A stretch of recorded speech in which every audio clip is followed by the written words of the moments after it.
Mesopotamija. Mesopotamija tai teritorija tarp dviejų upių – Tigro ir Eufrato. Tai seniausias upinės drėkinamosios žemdirbystės civilizacijos regionas. Viena iš galimų rašto atsiradimo vietų. Ši civilizacija buvo suskirstyta į etapus. Pirmasis buvo Šumerų etapas, kuris truko nuo 3500 iki 2000 metų prieš Kristų. Antrasis Akado nuo 2300 iki 2200 metų prieš Kristų. Trečiasis Asirijos imperija, kuri buvo nuo 700 iki 612 metų prieš Kristų. Ir galiausiai ketvirtasis Babilono karalystė nuo 612 iki 539 metų prieš Kristų. Dabartinėme pietų Irake tarp Tigro ir Eufrato upių maždaug prieš 3000 metų prieš Kristų klestėjo Šumerų civilizacija, seniausia, kuri žinoma dabar. Dauguma Šumerų gyvenviečių koncentravosi tarp abiejų upių, kur buvo geriausios sąlygos žemdirbystei ir irigacijai. Dirbtinis vandens tiekimas skirtas drėkinti auginamoms žemės ūkio kultūroms. Šumerų civilizacija įsikūrė, nes atsirado miestai, valstybių kūrimasis, vidaus ir užsienio prekyba, įrengta drėkinimo sistema. Šumeras pasižymi dideliais laimėjimais kaip pirmoji rašto sistema, pastatai iš plytų, ratas, būrės, mėnulio kalendorius ir daug kitų. Tačiau kaip būdinga kiekvienam dalykui, kuris yra gerai įsitvirtinęs ir sėkmingai vykdo savo veiklą, patiria žlugimą.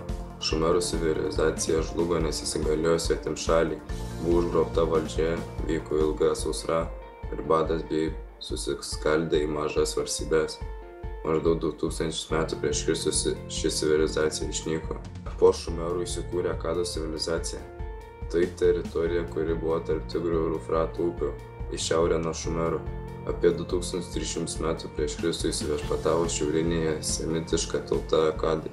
Suvienijo Mesopotamiją į Akadų imperiją, pirmąją imperiją žmonijos istorijoje.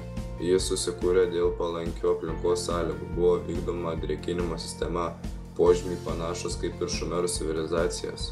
Šios imperijos laimėjimai taip pat buvo labai svarbus – metalurgija, litavimas, drabužių balinimas ir dažymas, stiklo gamyba.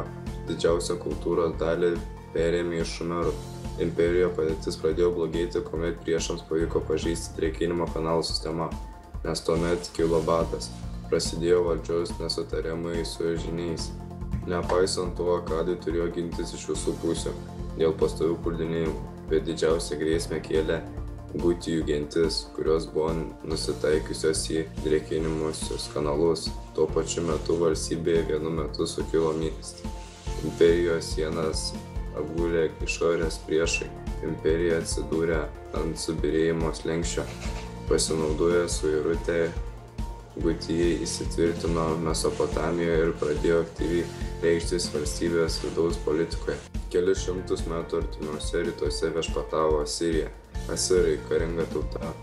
Užgrobdami naujus kraštus, sugriaudama jų miestus, be gailesčio priešdami ir žudydami, jie kėlė siaubą ne vien Mesopotamijos tautoms.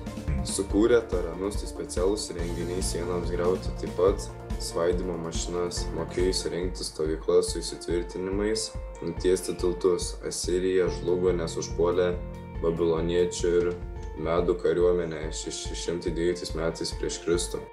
Babilono senovės miestas prie Eufrato, žemutinėje Mesopotamijoje, kuris buvo įkurtas 1894 metais prieš Kristų. Apie 2000 metais prieš Kristų Hamurabis Babiloną padarė savo valstybę, kuri imta vadinti Babilonija sostinė.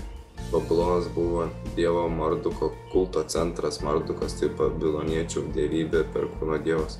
Babilonijos gyventojų religija buvo perimta iš Šumerų, tačiau šumeriškąją pagrindą išskirti nėra lengva, nes šimtai laikė Šumerų kalbą šventa ir ją vadino ir savo pačių atsineštus ar vėliau susiformavusius religinius ir mitologinius reiškinius. Babilonijos raštai buvo rašomi dantiraščiu, naudota Šumerų arba Akadų kalba. Grožinę literatūrą sudaro epai, legendos, pasakėčios mįslės. Babilonijos menas atgijo 7 amžiuje prieš Kristų pradžioje, kai Babilonija nukariavo sukilusią Asiriją, ypač suklestėjo architektūra. Nabuchodonosoras pastatė miesto tvirtovės sienas, keletą rūmų. Vienas ryškiausių meno laimėjimų tai Babilono kabantieji sodai. Jie yra laikomi vienu iš senovės 7 pasaulio stebuklų, tačiau iki šių dienų jie neišliko. Taip pat buvo ir mokslo laimėjimų, sukūrė astronomiją, matematiką, tūrių ir pločio apskaičiavimas ir astrologiją. Taip pat metus suskirstė į 12 mėnesį 4 savaitės. Senasis Babilonas suskilo 6 amžiuje prieš Kristų dėl priešų iš šiaurės bei rytų. Jį užėmė Persijos karalius Kyras ir sunaikino senąją civilizaciją. Tačiau 7 amžiuje prieš Kristų vėl buvo grąžintas Babilonas ir jį pavadino naujuoju.